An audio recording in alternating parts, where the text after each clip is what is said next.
After a roller coaster tenure with the New York Giants, Daniel Jones has officially been released and relieved of his duties as the Giants' starting quarterback. Part of it came down to his on-the-field play, but part of it was due to factors outside of his control. Welcome back to State of the Association. I'm your host, Nash Roberts, and today we're here to talk about how the modern NFL quarterback market failed Daniel Jones. The first noteworthy point, just as a little disclaimer to get out of the way, is that Daniel Jones' last 2 years have been notably bad. The prior year to this one, he threw 2 touchdowns to 6 interceptions, and ultimately got injured before he could perhaps get those numbers up. But that is not a good stat line to start your season off with. And this year, it was 8 touchdowns to 7 picks, and he had the 26th rated quarterback rating in the entire league. So it has been a bad 2 years for Daniel Jones, but often players can have slumps. This year especially has seemed like a pretty bad year for quarterbacks. Defenses are getting a lot of picks, just making quarterbacks more uncomfortable than usual, it seems like. So not everything can be attributed to statistical production, however, that does definitely play a big part here. However, it does not all come down to that, because what we saw from Daniel Jones for quite a while was that he was at least an average to okay, serviceable quarterback. Certainly someone you would be okay moving off of, but, maybe 24 touchdowns, 12 picks, nothing more, nothing less. And he can give you some yards on the ground, too, as a solid runner. And it was nothing impressive by any means, but he was far from the worst quarterback in the league for a couple of years there. And ultimately, once the Giants made the playoffs, and they saw that they could really win with Daniel Jones. Maybe not a Super Bowl. I wouldn't consider him a Super Bowl quarterback. But you can at least, he doesn't lower your floor. He's a solid floor quarterback.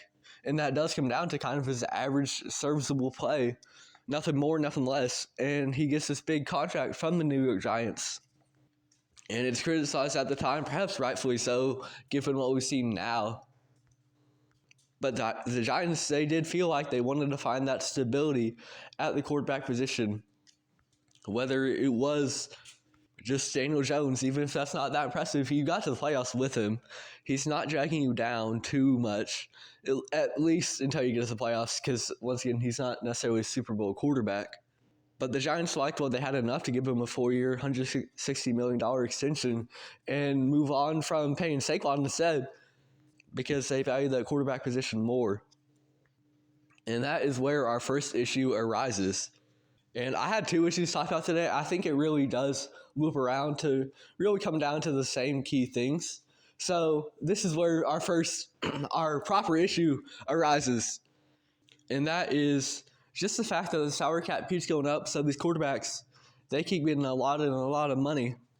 And overall, I don't think having a new highest paid quarterback every year is necessarily the problem, because ultimately that doesn't mean much, because in the next offseason, it will just be outdone again by maybe a more deserving quarterback. But where the problem does arise is when you allow these quarterback contracts to take up so much of your salary cap to where you can't extend other guys who might be even more crucial to your team than just an average QB, such as Saquon Barkley. And it sets you up with sky-high expectations just as a result of the fact that you're paying this guy so much money, to the fact where you have to lose key players just to keep your quarterback around, just to pay your quarterback. So you have expectations now for him to perform regardless of the roster in front of him. And some guys just aren't made for that, and that brings us to our second problem. And that is the fact that with these sky-high expectations, so often this quarterback can just be average to mediocre to a little bit below average. And that's exactly what Daniel Jones is. Because statistically, prior to that contract extension, Daniel Jones wasn't necessarily an awful quarterback. He wasn't a star by any means, but he wasn't awful. You could live with him at the QB position as long as you have talent around him. But then you pay him all this money, and you lose the talent around him, and you expect him to still perform just as good, if not better, because you paid him all this money, and now he's not on that rookie contract anymore. And then what happens when that quarterback that you paid all that money, it comes out that he ultimately wasn't worth losing your key skill position players. because he ultimately didn't have what it takes to elevate a roster by himself, a la Patrick Mahomes, just elite quarterbacks that are able to make the most of what they have in front of them. That is what separates the top quarterbacks from the rest. And what happens when this guy that you're paying all the money, you take away his skill position players and he can't elevate the rest of this offense? And even to an extent, he disappoints in the fact that you have now a great wide receiver one who's a rookie now, but he has a lot of potential to be good right away, and he has been for the most part, Malik Neighbors. And even with that, Daniel Jones puts up middling to bad numbers this NFL season. So your quarterback can't elevate your roster, and you have to lose pieces of your roster just to keep him around. So this is where the market failed Daniel Jones, because he was never the quarterback in the NFL to receive all this money and be the guy to elevate a team. He was never going to be that quarterback. But as a result of the market, the Giants felt like they had to pay him, whether it's right or wrong, and ultimately didn't pan out. And if Daniel Jones was doing this on a rookie scale contract, it would be a much smaller deal. But now you're paying him all this money, and you had to lose key skill players to pay him that money. And he is not giving you back that same production that he once had, even if that production was just average at best. And so the modern NFL quarterback market has failed Daniel Jones entirely, because he was expected to be a quarterback that he's not. And ultimately, yeah, that does come down to his on-the-field play. But at the same time, should we really have these sky-high expectations for Daniel Jones, especially when he had to move off of key players to keep him around? And yes, it opens up the door to criticism, absolutely can be well-deserved. But at the same time, he was never meant to be the quarterback that he was positioned to be as a result of the team's roster.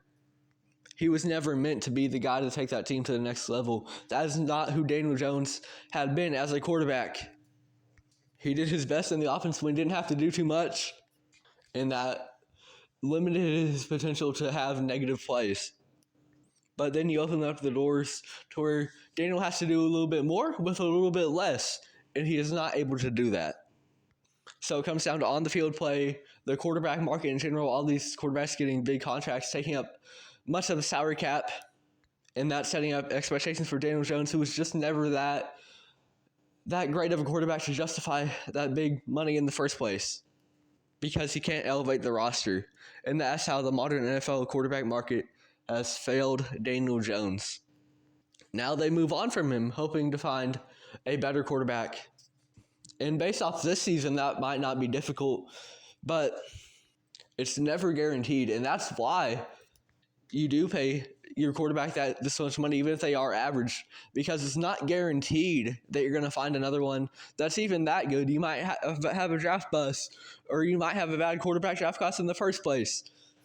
There might not be many good options in free agency to be a proper starting caliber quarterback.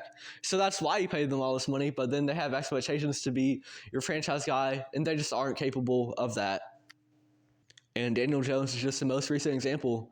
Following his release, he would be a good to great backup, one of the top backups in the entire league, in my opinion. But what he cannot do is be your franchise quarterback.